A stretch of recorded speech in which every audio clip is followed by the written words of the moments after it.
வணக்கம் நண்பர்களே.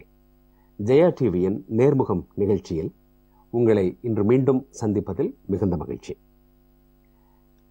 மத்திய தமிழகத்தின் 5 மாவட்டங்களது குடிநீர் ஆதாரம், வேளாண்மை ஆதாரம், முல்லை பெரியாறு அணையில் தேக்கி வைக்கப்படும் தண்ணீர்.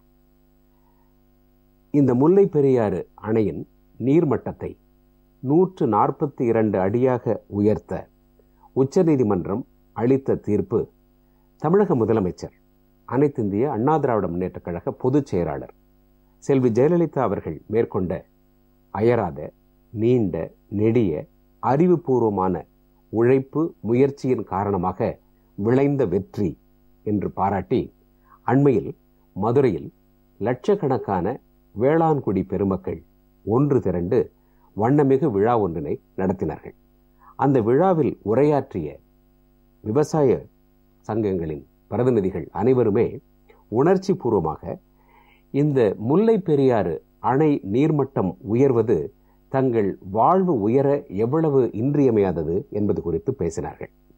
அப்படி உரையாற்றிய ஒரு நண்பரை இன்றைய நிகழ்ச்சியில் பேசுவதற்கு அழைத்திருக்கிறோம். முல்லை பெரியாறு பாசன விவசாயிகள் சங்கத்தின் பகிர்மான குழு தலைவர் அருள் பிரகாசம் அவர்களை இன்றைய நிகழ்ச்சியில் உங்களுக்கு அறிமுகம் செய்வதில் மகிழ்ச்சி அடைகிறேன். வணக்கங்க. பல லட்சக்கணக்கில் திரண்டீர்கள். உள்ளத்தின் ஆழத்திலிருந்து எல்லோரும் பேசினீர்கள்.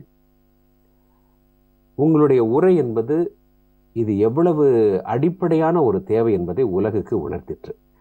இந்த முல்லை பெரியாறு விவகாரம் குறித்து, காவிரி பிரச்சனை குறித்து தமிழர்களுக்கு தெரிந்த அளவிற்கு முழுமையாக இது தெரியாமல் இருக்கலாம். காரணம், இது தண்ணீர் இல்லை என்று சொல்லுவதல்ல, தண்ணீரின் அளவு குறித்த ஒரு பிரச்சனை.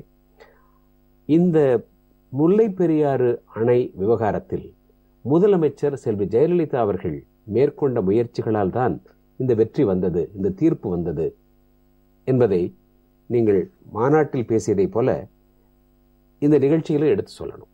சொல்லுங்க. இந்த முல்லை பெரியாறு அணை இந்த 5 மாவட்ட மக்களின் துயர் துடைப்பதற்காக தேனி, திண்டுக்கல், மதுரை, சிவகங்கை, ராமநாதபுரம், இந்த 5 மாவட்டங்களிலும் கடுமையான வறட்சி நிலவியது. 1876 ஒரு மாவட்ட செய்தி குறிப்பு என்ன சொல்லுதுன்னா, மதுரை மாவட்டத்தில் மட்டும் 23,000 உயிர் பலிகள் பஞ்சத்தினால வந்தது அப்படின்னு சொல்லுது. கிட்டத்தட்ட 70,000 பேர் இடம்பெயர்ந்து வேறு இடங்களுக்கு பிழைப்பு தேடி போயிட்டாங்க. ஒரு 13,000 பேர் காணாமல் போய்விட்டார்கள், மிஸ்ஸிங், எங்க போனாங்கன்னே தெரியல. அந்த மாதிரியான ஒரு சூழல் இருந்தது. இந்த நிலைமையை மாற்றுவதற்காக அன்றைய பிரிட்டிஷ் அரசு ரைவ்ஸ் என்கிற ஒரு ஆங்கிலேய பொறியாளரிடம் ஒரு திட்டம் கேட்டது. அவருடைய திட்ட அறிக்கையின் அடிப்படையில் பென்னிக்குயிக்கை பணியமர்த்தி இந்த பெரியார் அணையை கட்டுவதற்காக பணித்தது. பென்னிக்குயிக் இந்த அணையை கட்டிய பின்னாலே நிறைய சமூக மாற்றங்கள் ஏற்பட்டது. இந்த தண்ணீர் பாய்ந்த பின்னால பஞ்சம் போனது, மக்களுடைய துயரம் போனது, பிணி போனது. 136 அடியாக இந்த அணையினுடைய உயரம் குறைக்கப்பட்ட பின்னால அதே சூழ்நிலை இந்த 5 மாவட்டங்களிலும் ஏற்பட்டு விடுமோ என்று இருந்தோம். காரணம், கிட்டத்தட்ட 2 லட்சம் பாசன பரப்பு. இதுல முழுமையான தண்ணீர் எங்களுக்கு கிடைக்காமல் போனதுனால ஒரு சில ஆண்டுகள் விளைஞ்சிச்சு, ஒரு சில ஆண்டுகள் பஞ்சம் போயிடுச்சு. இந்த முல்லை பெரியாறு அணை உயரத்தை கூட்டுகின்ற பிரச்சனையை பொறுத்த மட்டும் மாண்புமிகு அம்மா அவர்களுக்குத்தான் அதிகமான அக்கறையும் ஈடுபாடும் இருந்திருக்கிறது.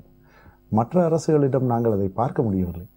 உண்மையிலேயே அந்த திமுக அரசுக்கு அக்கறை இருந்திருந்தால் இந்த விவசாயிகள் எல்லாம் நீதிமன்றத்திற்கு செல்வதற்கு முன்னாலேயே இந்த அரசு சென்றிருக்க வேண்டும். அப்படி ஒரு சூழ்நிலை ஏற்படவில்லை. பின்னால் டிரான்ஸ்ஃபர் பெட்டிஷன் போட்டு சுப்ரீம் கோர்ட்டுக்கு போன பின்னால சுப்ரீம் கோர்ட்டு ஒரு வழிகாட்டுதலை சொல்லுது. அந்த உச்ச நீதிமன்றம் என்ன சொன்னதுன்றால், 2 மாநில அரசுகளும் ஒருங்கிணைந்து பேசி ஒரு சமரச முடிவுக்கு வாருங்கள் என்று சொன்னது. பல்வேறு கட்ட பேச்சுவார்த்தைகள் திருவனந்தபுரம், டெல்லி எல்லா இடத்துலையும் நடந்தது. ஆனால் அன்றைய திமுக அரசால் எந்த ஒரு முடிவையும் எட்ட முடியவில்லை. அப்போ உச்ச நீதிமன்றம் என்ன பண்ணதுன்னா, மிட்டல் கமிட்டி என்கிற ஒரு கமிட்டியை போட்டு இந்த அணை பலம் குறித்து ஆராய்வதற்காக ஒரு உயர்மட்ட குழுவை நியமித்தோம். மிட்டல் கமிட்டி அணைக்கு பார்வையிடுறாங்க. பார்வையிட்டு இந்த அணை பலமாக இருக்கிறது என்கிற ஒரு அறிக்கையை தயார் செய்கிறார். அதில் சில கேள்விகளை கேரள அரசு கேட்கிறது. இது பேபி டேம் நல்லா இல்லை, அணையினுடைய இன்னொரு பகுதியான பேபி டேம் பலம் கொண்டு இருக்கிறதுன்னு ஒன்று மிட்டல் கமிட்டி அவருக்கு கீழாக ஒரு சப் கமிட்டி பிரார் கமிட்டி என்கிற ஒரு கமிட்டியை போட்டு பேபி டேமை போய் செக் பண்ண சொல்கிறாங்க.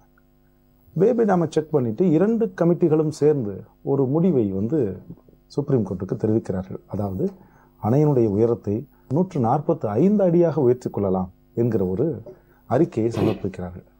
இந்த நேரத்தில் என்ன செய்வது என்று அறியாத கேரள அரசு குமுளி தேக்கடி பகுதியில் இருந்த ஒரு சில மனிதர்களை தங்கள் கைவசம் எடுத்துக்கொண்டு முல்லை பெரியார் என்விரான்மெண்டல் கமிட்டி அப்படிங்கிற ஒரு கமிட்டியை ஃபார்ம் பண்ணி அந்த கமிட்டி மூலமாக இந்த நீர்மட்டத்தை 136 அடிக்கு மேல் உயர்த்தினால் வேறு பல சூழலியல் பிரச்சனைகள் ஏற்படும், எனவே உயர்த்தக்கூடாதுங்கிற ஒரு கேஸ் போட்டாங்க. அதையும் முறியடிப்பதற்காக உச்சநீதிமன்றம் பிஷித் கமிட்டி அப்படிங்கிற ஒரு கமிட்டியை போட்டு அதை ஆராய சொல்லி பணித்தது. பிஷித் கமிட்டி முல்லை பெரியார் அணையை முழுவதுமாக சுற்றி பார்த்துவிட்டு அது ஒரு அறிக்கை தாக்கல் செய்தது. அவங்க என்ன சொன்னாங்கன்னா, இந்த முல்லை பெரியார் அணையினுடைய உயரத்தை கூட்டினால்தான் இங்கே இயற்கை ஒழுங்குபடும், யானைகளுக்கு தேவையான புல் விளையும், யானைகள்லாம் இங்கே நலமாக சௌரியமாக வாழ முடியுங்கிற ஒரு அறிக்கையை தாக்கல் பண்ணாங்க. இந்த மிட்டல் கமிட்டியினுடைய அடிப்படையில் 2006ஆம் ஆண்டு, அதாவது புரட்சி தலைவி அம்மா அவர்களுடைய ஆட்சியில் ஒரு சிறப்புமிக்க ஒரு தீர்ப்பு வந்தது. அந்த தீர்ப்பு என்ன சொன்னதுன்னா, தமிழக அரசு பெரியார் அணையினுடைய நீர்மட்டத்தை 142 அடியாக உயர்த்தி கொள்ளலாம், மேற்கொண்டு 152 அடியாக உயர்த்துவதற்கு மீதமுள்ள பராமரிப்பு பணிகளையும் செய்ய வேண்டும். அவ்வாறு தமிழக அரசு பராமரிப்பு பணிகளை செய்வதற்கு கேரள அரசு எந்த விதமான இடையூறையும் செய்யக்கூடாது என்ற ஒரு உத்தரவை போட்டோம். நாங்கள் விவசாயிகள் மகிழ்ச்சியில் துள்ளி குதித்தோம். அந்த உத்தரவு பிறப்பிக்கப்பட்டது பிப்ரவரி 27, 2006. துரதிருஷ்டவசமாக வெகு சீக்கிரமாகவே ஆட்சி மாற்றம் ஏற்பட்டுவிட்டது. ஆனால் அதற்கிடையில் மிகவும் அவசரமாக ஒரு உடனடி கூட்டத்தை, அனைத்து கட்சி கூட்டத்தை கேரள அரசு கூட்டி நீர்ப்பாசன பாதுகாப்பு சட்டம் என்கிற ஒரு சட்டத்தை இயற்றியது. சட்டசபையில் இயற்றி அவர்களிடம் இருந்த 22 அணைகளோடு சேர்த்து முல்லை பெரியார் அணையையும் 23வது அணையாக கூட்டி முல்லை பெரியார் அணையினுடைய உச்சபட்ச உயரம் 136 அடி என்கிற ஒரு தீர்மானத்தை கொண்டு வந்தது. அம்மா அவர்கள் உடனடியாக அதை மறுத்து, இந்த தீர்மானம் செல்லாது, கேரள அரசு உச்சநீதிமன்றத்தினுடைய தீர்ப்பை மதிக்காமல் தவறான அணுகுமுறையை கையாளுகிறது என்று உடனடியாக ஒரு மனுவை தாக்கல் செய்தார். அதைத் தொடர்ந்து எலெக்ஷன் வந்துருச்சு. எலெக்ஷனுக்கு அப்புறம் வந்த திமுக அரசு இதில் நாட்டம் காட்டவில்லை. நாட்டம் காட்டவில்லை என்று ஏன் சொல்கிறேன் என்றால், 2006க்கு பின்னாலே உச்சநீதிமன்றத்திலே திமுக அரசு சரியான வாதங்களை எடுத்து வைக்கவில்லை. ஆனந்த் கமிட்டி 2010ஆம் ஆண்டு இந்த முல்லை பெரியார் அணையை பார்வையிடுவதற்காக வந்தது. உண்மையிலேயே முல்லை பெரியார் அணையிலே மிகுந்த அக்கறையுடைய அரசாக இருந்திருக்குமானால் திமுக அரசு ஆனந்த் கமிட்டியையாவது சரியாக கையாண்டிருக்க வேண்டும். ஆனந்த் கமிட்டியோட சேர்மன் ஆனந்த் இங்கே வருகிறார், சென்னையிலே இறங்குகிறார், மதுரைக்கு போகிறார், மதுரையிலிருந்து முல்லை பெரியார் அணைக்கு போகிறார். இந்த இடைப்பட்ட எந்த இடத்திலும் தமிழக அரசு சார்பாக யாருமே அவரை ரிசீவ் பண்ணலை. அவர் அங்கே போயிட்டார். முல்லை பெரியார் அணைக்கு போன பின்னாலே கேரள நீர்ப்பாசனத்துறை அமைச்சர் பிரேமச்சந்திரன் ஆனந்த் கமிட்டி சேர்மன் ஆனந்தை சந்திப்பதற்காக அங்கே வந்துட்டார். இந்த செய்தியை நம்மளுடைய தமிழக அதிகாரிகள் திமுக அரசுக்கு தெரிவிக்கிறார்கள். உடனே திமுக அரசு செய்திருக்க வேண்டிய காரியம் என்னவாக இருந்திருக்குன்னா, ஒன்று பொதுப்பணித்துறை அமைச்சரை அனுப்பி இருக்க வேண்டும், அல்லது காவிரி பிரச்சனைகளை பொறுத்த மட்டில் எப்படி சட்டத்துறை அமைச்சர் போகிறார்களோ அந்த மாதிரி சட்டத்துறை அமைச்சரையாவது அனுப்பியிருக்க வேண்டும். இதை இரண்டையும் விடுத்து தங்கம் தென்னரசு அன்றைக்கு பள்ளி கல்வித்துறை அமைச்சராக இருந்தார், அவரை அனுப்பி வைத்திருந்தது. அவரும் போய், அதாவது ஒரு விருந்தினர் வர்றாரு, விருந்தினர் வந்தால் முதல்ல வாங்கன்னு சொல்லி மரியாதை செய்வது தான் நல்ல பண்பு. அவர் அடுத்த வீட்டில் போய் சாப்பிட்டுக்கிட்டு இருக்கும்போது ஐயா எங்கள் வீட்டுக்கும் சாப்பிட வாங்கன்னு கூப்பிடுறது முறையல்ல. அந்த மாதிரி ஒரு காரியத்தை தான் அன்றைக்கு திமுக அரசு செய்தது. கேரளா அவரை ரிசீவ் பண்ண பின்னால் அதற்கப்புறம் தமிழக அரசின் சார்பாக தங்கம் தென்னரசா இங்கே வந்தார். இது ஒரு நல்ல ஆரோக்கியமான அணுகுமுறை அல்ல. இதுவே ஒரு பெரிய பாதிப்பை கூட தமிழகத்திற்கு கொண்டு செய்திருக்கலாம். ஆனால் ஆனந்த் கமிட்டி ஒரு நேர்மையான கமிட்டியாக இருந்ததுனால என்ன உண்மையோ, என்ன உண்மை நிலையோ, அணையின் பலம் என்னவோ அதை பரிசீலித்து உச்சநீதிமன்றத்துக்கு ஒரு அறிக்கை தாக்கல் செய்தது. இந்த முல்லை பெரியாறு அணையை பற்றி படிக்கும் பொழுது முல்லை பெரியாறு அணை கட்டப்பட்ட விதம், அதற்காக ஆங்கில பொறியாளர்கள், மெட்ராஸ் என்ஜினியர்ஸ் என்ற பிரிவை சேர்ந்த அந்த ஆங்கில பொறியாளர்கள் அவர்கள் தங்களுடைய அனைத்து திறமைகளையும் அனைத்து உழைப்பையும் அதற்காக அர்ப்பணித்து செய்ததெல்லாம் படிக்கும் பொழுது பேராச்சரியம்தான் எழுகிறது. அதே போல் இந்த அணையில் பயன்படுத்தப்பட்ட தொழில்நுட்பமும் எல்லோருக்கும் ஒரு பாடமாக அமைகின்ற தொழில்நுட்பம், பார்த்து பார்த்து வியக்க வேண்டிய ஒரு தொழில்நுட்பம். இந்த அணையை பாதுகாக்க வேண்டும், இந்த அணையில் தண்ணீரை கூடுதலாக தேக்க வேண்டும் என்ற உந்துதல் திமுகவுக்கு ஏன் இல்லாமல் போய்விட்டது? என 2006 பிப்ரவரி இறுதியிலேயே உச்ச நீதிமன்றம் ஒரு உறுதியான தீர்ப்பை கொடுத்து விட்டது. 142 அடியாக உயர்த்துங்கள் என்று உறுதியான தீர்ப்பை கொடுத்து விட்டது. ஷட்டரை இறக்கி தண்ணீரை தேக்கி இருக்கலாம். அப்பொழுதே 2006 அது தேர்தல் காலம், பிப்ரவரி இறுதியில் தீர்ப்பு வருது. தேர்தல் காலம் ஆயிற்று. எனவே அரசு எதுவும் புதிதாக செய்திருக்க முடியாது. மாடல் கோட் ஆஃப் கான்டக்ட் எல்லாம் இருந்திருக்கும். உடனடியாக அடுத்த அரசு அமைகிறது. மழைக்காலம் தொடங்குகிறது. நார்மல் ரெயின் சீசன் அது, நார்மல் மான்சூன் சீசன் அது. அப்பொழுது 142 அடியாக உயர்த்தி இருந்தால், சட்டரை இறக்கி இருந்தால் இந்த 8 ஆண்டுகள் வீணா போயிருக்காதே. அவ்வளவு தண்ணி கூடுதலா கிடைச்சிருக்கும். இந்த 5 மாவட்டங்களில் கூடுதலா விளைச்சல் ஏற்பட்டிருக்கும். பல ஆயிரம் கோடி ரூபாய் பயிர் உற்பத்தி நடந்திருக்கும். அன்றைக்கே ஏன் திமுக 142 அடியாக உயர்த்த ஷட்டரை இறக்கல? காரணம், திமுக அரசுக்கு மக்கள் மேல் பெரிய அக்கறை கிடையாது. அதுதான் முக்கியமான காரணம்.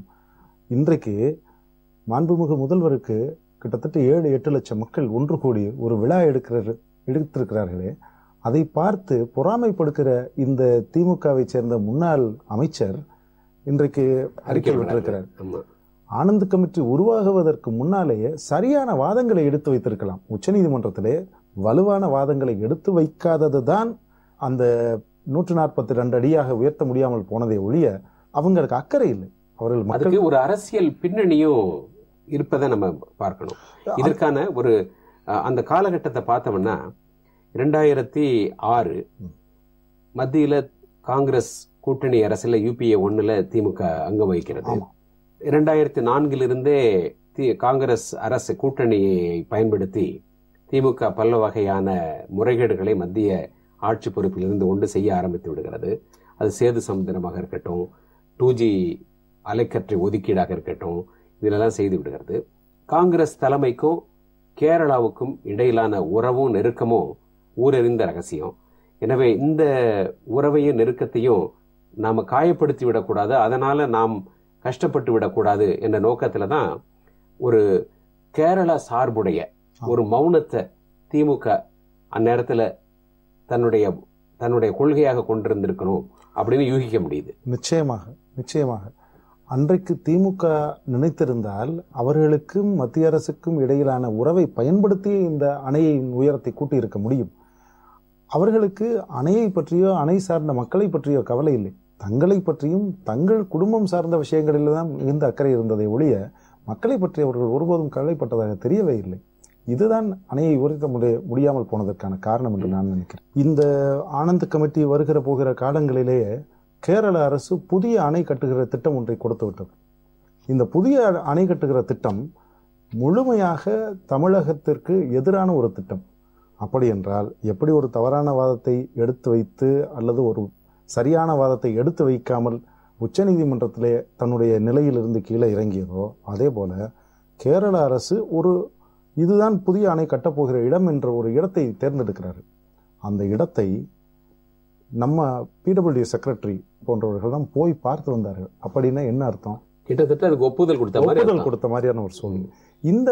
இந்த மாதிரியான ஒரு போக்கு மக்கள் விரோத போக்காகவே இருந்தது. 5 மாவட்ட மக்களுக்கும் ஒரு தீராத வேதனை, தேராத கோபம் திமுக அரசு மேலே வந்து விட்டது. நாங்கெல்லாம் எப்ப அம்மா ஆட்சி வரும்னு எதிர்பார்த்துக்கிட்டே இருந்தோம். அம்மா ஆட்சி வந்தா தான் இந்த 5 மாவட்ட மக்களுக்கும் ஒரு விடிவு பிறக்கும் என்று எதிர்பார்த்து கொண்டிருந்தோம். அம்மா அவர்கள் ஆட்சிக்கு வந்தார்கள். எப்படி 2006 ஒரு சரித்திர புகழ் மிகுந்த தீர்ப்பை வாங்கி கொடுத்தார்களோ அதே மாதிரி 2014 ஒரு தீர்ப்பை எங்களுக்காக வாங்கி கொடுத்து, இன்னும் சொல்ல போனால் தீர்ப்பு வாங்கி கொடுத்ததோடு மட்டுமல்ல, தீர்ப்பு வந்த 50 நாட்களிலே அணையினுடைய உயரத்தை ஷட்டர்ஸ் இறக்கி 142 அடியாக மாற்றி கொடுத்தார்கள். இப்பொழுது நல்ல மழை பெய்கிறது. நிச்சயமா. எனவே ஷட்டரை இறக்கியதனுடைய பலனை பெறுவீர்கள். இப்பொழுது அதன் காரணமாக சிற்றோடையாக மாறி இருந்த வைகை பெருக்கெடுத்து ஓடுகின்ற நிலைமை ஏற்படும். அது முகவை மாவட்டம், ராமநாதபுரம் மாவட்டம் வரை அதனுடைய பலன் தெரியும். வழிந்தோடுகின்ற நீர் ராமநாதபுரம் மாவட்டத்தினுடைய கண்மாய்களை நிரப்புகின்ற அளவிற்கு வழிந்தோடு என்று நம்பலாம். அன்றைய கூட்டத்தில் கூட எல்லாரும் சொன்னீங்க, மாண்புமிகு முதலமைச்சர் அவர்களும் வலியுறுத்தி அதை தெளிவுபடுத்தி சொன்னார்கள். வல்லுநர் குழு அமைக்க வேண்டும் என்று உச்சநீதிமன்றம் சொன்னதை அப்பொழுது இருந்த திமுக அரசு அந்த குழுவை அமைக்க கூட ஒப்புக்கொள்ளவில்லை என்று சொன்னார்கள். அமைக்கிறதுக்கு ஒப்புக்கொள்ளவில்லை, அமைப்பதை மிகுந்த காலம் தாழ்த்தி கொண்டே இருந்தது. அதை எதிர்த்து வேற நீதிமன்றத்தில் பேசினார்கள். அது ரெக்கார்ட் இருக்கே. அதை எதிர்த்து வேறு பேசியிருக்கிறார்கள். பிறகு அப்பொழுது எதிர்க்கட்சி தலைவராக இருந்த முதலமைச்சர் அவர்கள் இது குறித்து வலுவான வாதங்களை வைத்ததன் காரணமாகத்தான் நீதியரசர் AR லட்சுமணன் அவர்கள் அதில் நியமிக்கப்பட்டார் என்பதையும் அன்றைய கூட்டத்தில் எல்லாருமே ரொம்ப உணர்ச்சி பெருக்கோட சொன்னீர்கள். அன்றைக்கு அம்மா அவர்கள் அப்படிப்பட்ட உந்துதல் கொடுத்திருக்காவிட்டால் நீதியரசர் லட்சுமணன் அவர்களை அன்றைய தமிழக அரசு நியமித்திருக்கார். இந்த குழுக்கள் எல்லாம் அமைக்கப்பட்டு அணை பலமாக இருக்கிறது என்றெல்லாம் சொல்லப்பட்ட காலகட்டத்தில் எல்லாம் தொடர்ந்து கேரளாவில் ஒரு முயற்சி இருந்தது. இந்த அணையை பற்றிய வதந்திகளை பரப்புவதும், இது குறித்த சிடிக்களை உருவாக்கி அணை உடையிற மாதிரியும், உடைஞ்சா என்னவெல்லாம் பிரளயம் வரும் என்பது மாதிரியும், அதன் காரணமாக கேரளத்துக்கு என்னவெல்லாம் பாதிப்பு ஏற்படும் போலவும் ஒரு அனிமேட்டட் சிடி தயார் செய்யப்பட்டு அங்க ஒரு பப்ளிக் ஒப்பீனியன், மக்களுடைய கருத்து தமிழக நிலைப்பாட்டிற்கு எதிராக உருவாக்கப்பட்டது. 2011-12 கூட அது தொடர்ந்து நடைபெற்றுக் கொண்டிருந்தது. நாடாளுமன்றத்தில் கூட கேரள எம்பிக்கள் எல்லாம் இது குறித்து போராட்டம் நடத்தினார்கள். இந்த இவ்வளவு போராட்டங்கள், கேரளத்திலிருந்து இவ்வளவு ரெசிஸ்டன்ஸ், காங்கிரஸ் மத்தியில ஆட்சி, கேரளத்தை காங்கிரஸ் தனது கட்டுப்பாட்டில் வைத்திருந்தது, காங்கிரசுக்கான கேட்ச்மெண்ட் ஏரியாவாக கேரளா இருந்தது.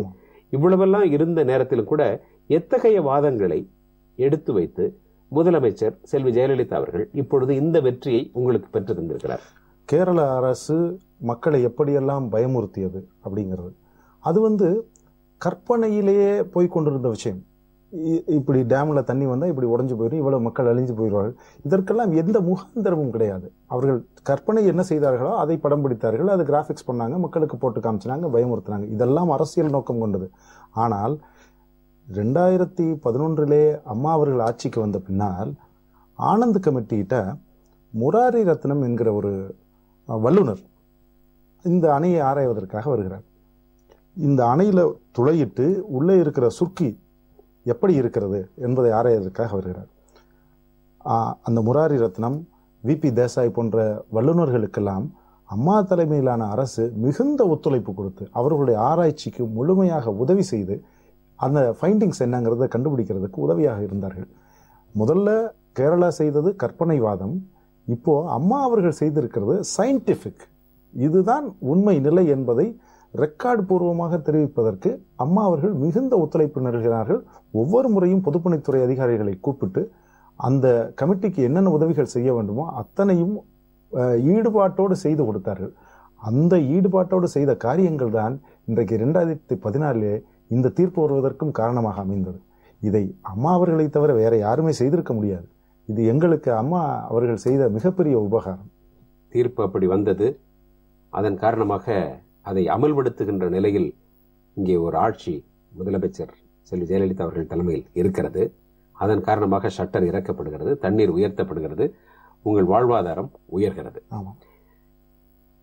அந்த நீதியரசர் ஆனந்த் தலைமையிலான கமிட்டியை எதிர்த்த திமுக, அதில் உறுப்பினரை நியமிப்பதற்கே மறுத்த திமுக, அந்த அவர்கள் ஆட்சியில் இருந்த காலத்திலேயே இந்த வழக்கு முடிந்திருக்குமேயானால் நிச்சயமாக தமிழகத்திற்கு பாதகமான ஒரு தீர்ப்பு தான் வந்திருக்கும். நிச்சயமா 142 உயர்த்தப்படுவதற்கு மறுப்பதோடு புதிய அணை கட்டுவதற்கே இந்த திமுகவினுடைய ஒத்துழைப்போடு கேரளா முயற்சித்திருக்கும். அதற்கு மத்திய அரசு UPA 2 எல்லா வகையிலும் இசைந்திருக்கும்.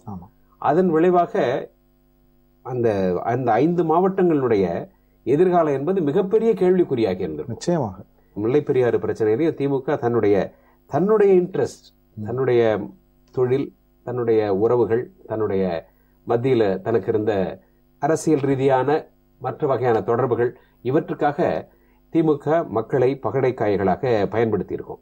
இந்த அணை இப்பொழுது நீர் உயர்த்தப்படுவதால, 142 அடியாக உயர்த்தப்படுவதால உங்களுடைய விவசாய பணிகள்ல என்னென்ன மாற்றம் வரும்? நீங்க பகிர்மான குழு தலைவராக இருக்கனால என்னென்ன ஒவ்வொரு மாவட்டமும் என்ன கூடுதலாக பலன்களை பெறும்? 136 அடியாக குறைக்கப்பட்ட பின்பு கேரளா பல்வேறு சதி செய்தல்களை செய்ய ஆரம்பித்த பின்னால நம்ம ஒரு பழக்கத்தை கொண்டு வந்திருக்கிறோம். எப்போதெல்லாம் தண்ணி கொஞ்சம் கூட வருகிறதோ அந்த தண்ணீரை எடுத்துக்கொண்டு வந்து வைகையிலே தேக்கிக் கொள்வது, இந்த பழக்கத்தை கொண்டு வந்திருக்கிறோம். இந்த முறை நிச்சயமாக 142 அடியை உயர்த்துவோம் என்ற நம்பிக்கையோடு எதிர்பார்த்து காத்துக் கொண்டிருக்கிறோம். இந்த 142 அடி 142 அடியாக உயர்த்துவதற்கு ஷட்டரை இறக்கினால் கூடுதலாக தண்ணீர் வருவதற்கு வாய்ப்பு இருக்கின்ற அளவுக்கு மழை பெய்கிறது. நிச்சயமாக மழை பெய்கிறது. அதிகமான மழைப்பொழிவு என்பது பெரியார் அணை பகுதியில் அக்டோபர் நவம்பர் மாதங்கள்ல தான் இருக்கும்.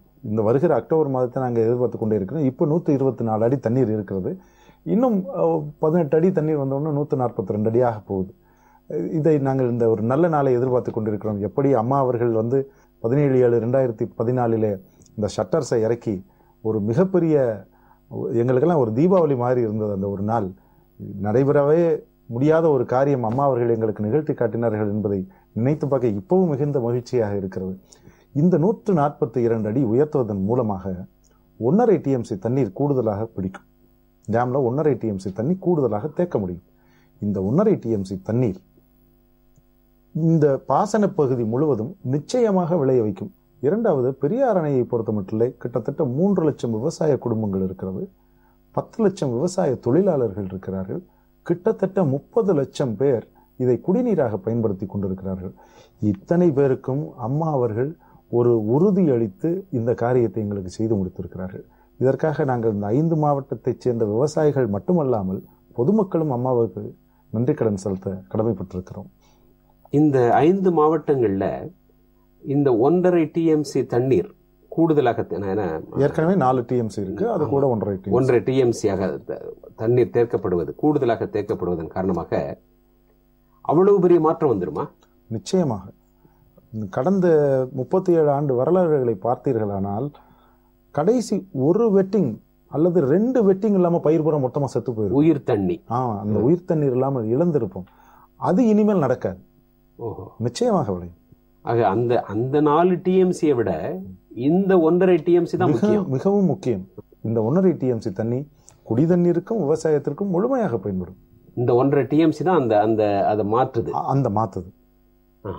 இந்த நிலை கேரளத்தில் இருக்கிற அரசுக்கு, திமுக அரசுக்கு நன்றாக தெரியும். தெரிந்து கொண்டே தங்களுடைய அரசியல் லாபங்களுக்காக இதை எங்களுக்காக செய்து கொடுக்காமல் வைத்திருந்தார்கள். இந்த 5 மாவட்ட விவசாய பெருங்குடி மக்களும் முதலமைச்சர் அவர்களுக்கு, அம்மா அவர்களுக்கு நன்றி செலுத்த கடமைப்பட்டிருக்கிறோம். எனக்கு ஒரு புறநானூற்று வரி ஒன்று ஞாபகத்துக்கு வருகிறது. பாணன் என்கிற ஒரு மன்னன், அவனுடைய வீட்டில் எப்பவுமே ஏழைகளுக்கு சாப்பாடு போட்டுக்கிட்டே இருப்பான். 24 மணி நேரமும் சாப்பாடு போட்டுக்கிட்டு இருப்பாங்க. அப்போ அந்த பக்கத்து நாட்டு மன்னன் அவனை பார்த்து பொறாமை கொள்றான். ஆனா உன்னால மட்டும் எப்படி இவ்வளவு சாப்பாடு போட முடியுது? நீ இவ்வளவு உணவை வழங்கி கொண்டிருந்தால் மக்களுக்கு பஞ்சமே ஏற்படாது, உனக்கு மட்டும்தான் அந்த மனசு வரும் அப்படின்னு அவன் சொல்றான். அதை பார்த்து பெருமைப்பட்ட அந்த மன்னன் சொல்றான், யான் வாழும் நாளும் பாணன் வாழியவே, என்னுடைய வாழ்நாள் முழுவதையுமே பானா உனக்கு தர்றேன், நீ வாழ்ந்தாலாவது இந்த மக்களுக்கு பயன்படும் அப்படின்னு சொல்றான். அதே மாதிரி இந்த 5 மாவட்டம் விவசாய பெருங்குடி மக்களும் எங்களுடைய வாழ்நாளில் ஒவ்வொரு நாள் வாழ்நாளை அம்மா அவர்களுக்கு தருவதற்கு நாங்கள் தயாராக இருக்கிறோம். அம்மா அவர்கள் நீடூடி வாழட்டும், இந்த வேளாண் பெருங்குடி மக்களை இன்றென்றைக்கும் காப்பாற்றி வரட்டும். நன்றி. உங்களை சந்தித்ததில் மகிழ்ச்சி. புதிய விளைச்சல், புதிய வாழ்வு மலரட்டும். வணக்கம்.